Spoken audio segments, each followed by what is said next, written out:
So now I've placed the top, I've lined up the center lines, and I've marked where the braces under the top, under the back, extend through the sides.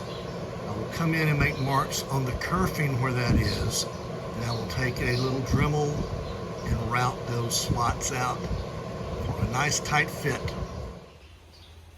Now that I've marked those on the blue tape, I've come up here and I've marked on the side, on the maple, very clear to see where those lines are. And I'll take a straight edge and I'll line each one up.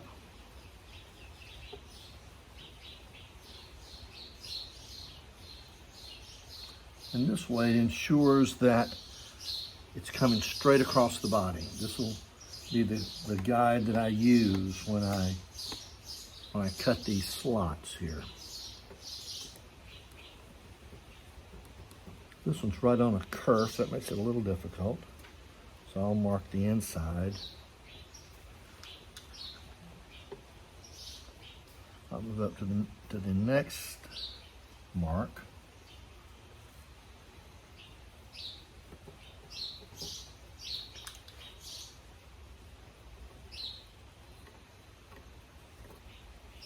Then I'll do the remaining two.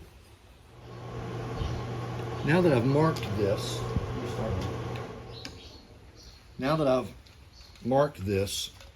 I'm going to cut some little starter lines here.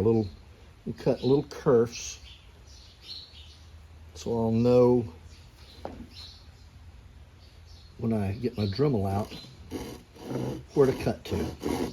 And this saw is brand new, and it is sharp. And I even cut a little too deep right here. Good God, I hope my binding will cover that up. Got a little carried away over there.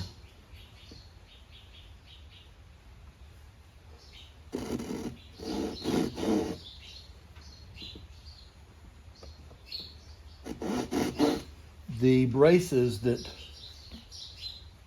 I'm cutting for here are very, very thin. I don't leave a lot of wood on the end of those braces, so I only have to make shallow cuts. I've got to be very careful on that. So I cut through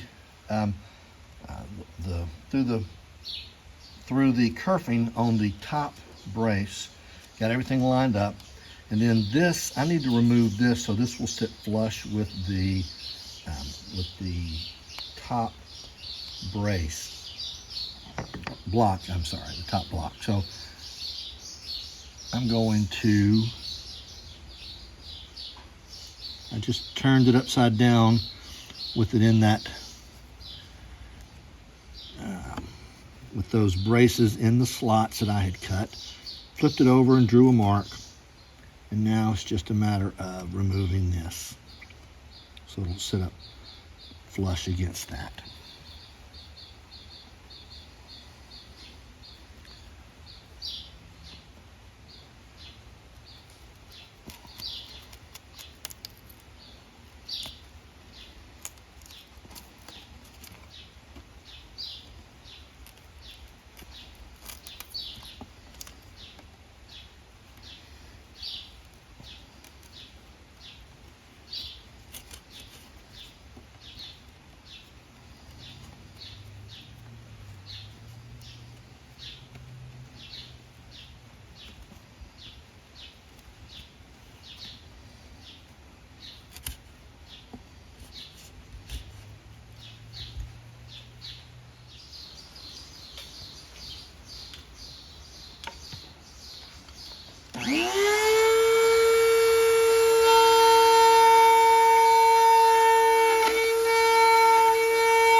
put the top on here, run that strut through this, see how that aligns with the center lines, and then adjust if I need to move it this way or that way by filing on this kerf that I've cut.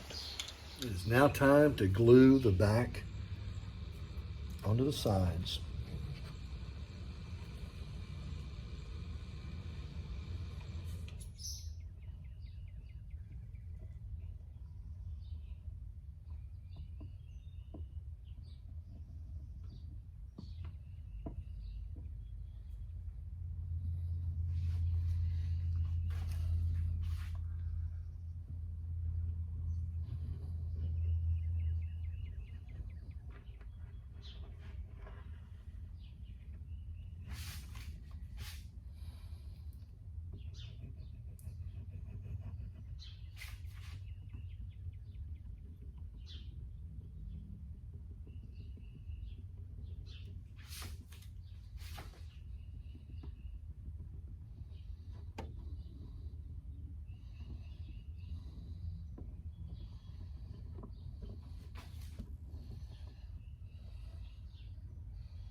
A big step here.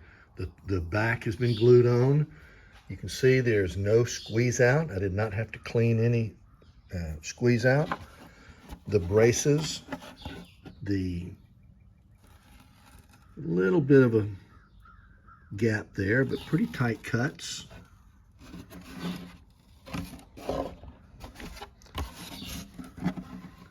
Really nice, really nice. Nice and tight. And tight. That back looks so good.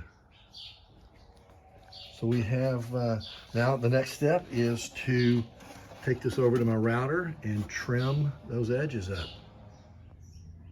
Trimming that overhang on the back is it's a risky proposition, and my router bits are been around for a long time. So I bought this new router bit. It's a downward spiral cut bearing bit. It's made by Whiteside, and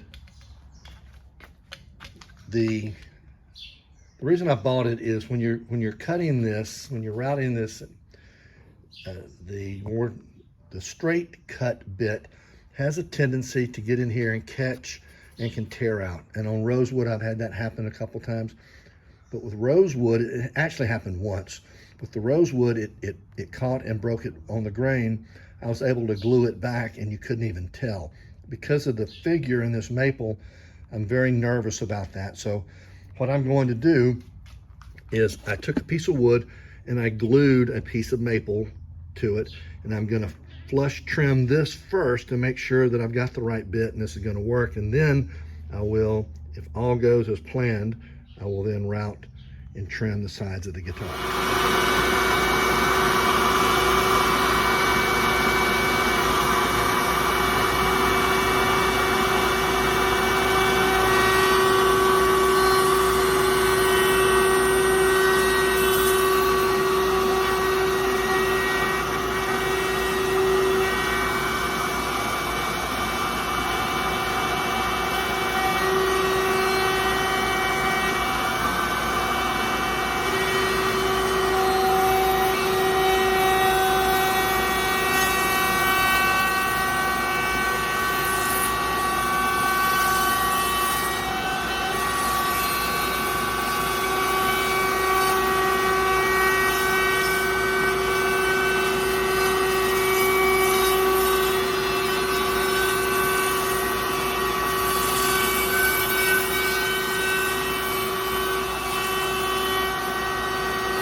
Man, that is the smoothest cut I have done on a router, and I don't know when.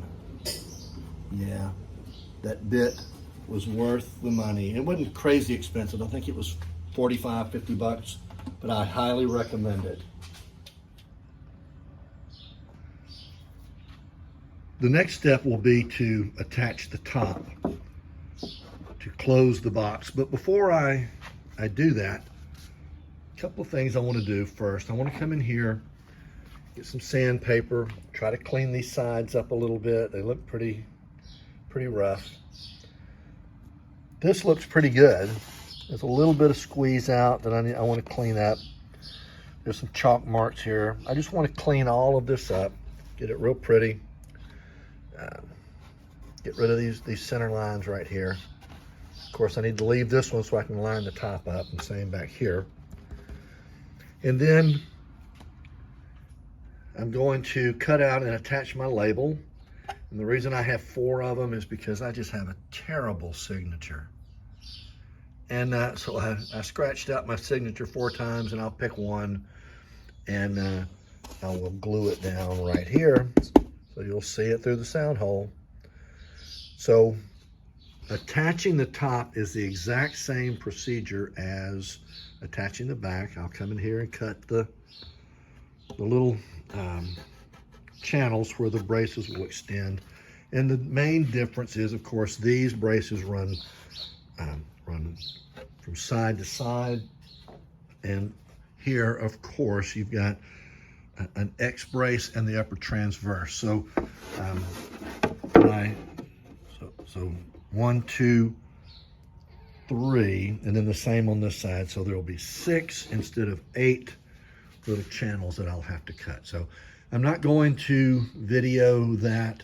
It's the exact same procedure as the back. Then I'll take that giant rubber band and wrap it all up. So this has been clamped up for about an hour. Let's unwrap it, see if we got a good tight seal.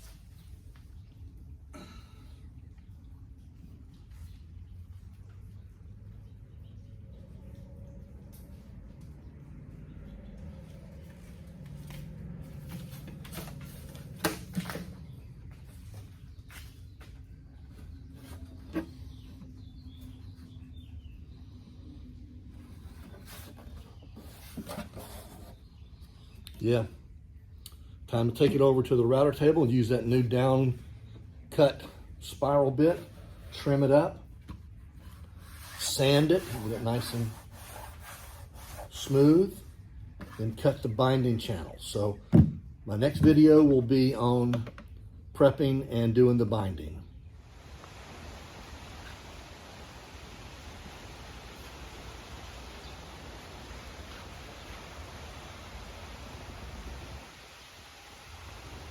Please like and subscribe. Thank you.